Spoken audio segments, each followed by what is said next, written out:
Hi అండి, welcome to my channel. ఈరోజు నేను చికెన్ తందూరి చేసుకుంటున్నాను. అది కూడా ఎయిర్ ఫ్రైయర్లో చేసుకుంటున్నాను. దానికోసం నేను కొన్ని లెగ్ పీసెస్ ఇంకా కొన్ని బ్రెస్ట్ పీసెస్ తీసుకున్నాను. ఇది ముందుగానే మ్యారినేట్ చేసుకొని పెట్టుకున్నాను. ఇందులో ఏం లేదు, కొంచెం సాల్ట్, కారం, చికెన్ మసాలా, అలాగే కొంచెం కర్డ్ వేసి మ్యారినేట్ చేసుకున్నా 1 అవర్ బిఫోర్.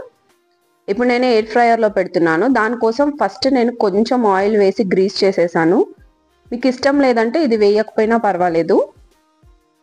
నేను లైట్గా ఒక 2-3 డ్రాప్స్ వేసేసి కింద కొంచెం గ్రీస్ చేసి పెట్టుకున్నాను. మీరు కావాలంటే ఈ చికెన్ పీసెస్ పెట్టాక దాని మీద కొంచెం స్ప్రే లాగా చేసుకోవచ్చు. చూసారు కదా, ఇలా అన్ని పెట్టేసుకొని నేను ఆన్ చేసుకుంటున్నాను. ఇది 180 degreesలో 15 minutes పెట్టుకుంటున్నాను. కరెక్ట్గా సరిపోతుంది. మీకు ఇంకా ఉడకలేదు అనిపిస్తే టైం పెంచుకోండి. ఇది 180 degreesలో పెట్టుకుంటున్నాను. ఈ మ్యారినేషన్ ఏం లేదు, ఒక 1 అవర్ ముందు నానబెట్టేసుకొని ఫ్రిడ్జ్లో పెట్టేసుకున్నాను. మీరు లేదంటే అప్పటికప్పుడు కూడా చేసేసుకొని ఇందులో పెట్టేసుకోవచ్చు.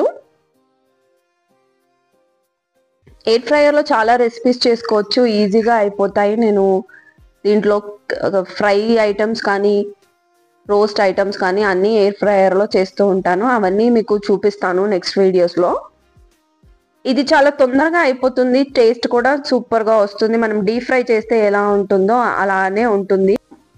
మనం గ్రిల్ పైన చేసుకున్నట్టే చేసేసుకోవచ్చు ఇందులో ఈజీగా. మనం చికెన్ ముందుగా మ్యారినేట్ చేసి పెట్టుకున్నామంటే అప్పటికప్పుడు చేసేసుకోవచ్చు. మసాలా కూడా మంచిగా లోపల దాకా చక్కగా పట్టేస్తుంది. టేస్ట్ చాలా బాగా వస్తుంది. నేను కొంచెం ఆయిల్ గ్రీస్ చేశాను కాబట్టి ఆయిల్ కనిపిస్తోంది. మీరు ఆయిల్ గ్రీస్ చేసుకోకుండా కూడా చేసుకోవచ్చు. ఇది మంచిగా 15 minutesలో లోపల దాకా చక్కగా కుక్ అయిపోతుంది. చికెన్ లెగ్ పీసెస్ కూడా మంచిగా కుక్ అయిపోతుంది. మీకు స్మోకీ ఫ్లేవర్ కావాలంటే దీంట్లో ఒక చార్కోల్ పెట్టుకోండి. ఒక బొగ్గు ముక్క పెట్టుకున్నారంటే ఒక బౌల్లో వేసి బొగ్గు ముక్క పెట్టుకుంటే మంచిగా స్మోకీ ఫ్లేవర్ కూడా వస్తుంది.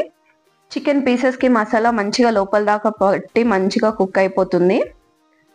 ఇదంతా 15-20 minutesలో అయిపోతుంది. ఒకవేళ మంచి కుక్ అవ్వలేదంటే మీరు ఇంకొంచెం టైం ఇంక్రీజ్ చేసుకోండి. కానీ 180 degreesలో 15 minutesలో పెట్టుకుంటే సరిపోతుంది. చూడండి, మంచిగా కుక్ అయిపోయింది. ఈ వీడియో కనుక మీకు నచ్చితే లైక్ చేయండి, షేర్ చేయండి, సబ్స్క్రైబ్ చేసుకోండి.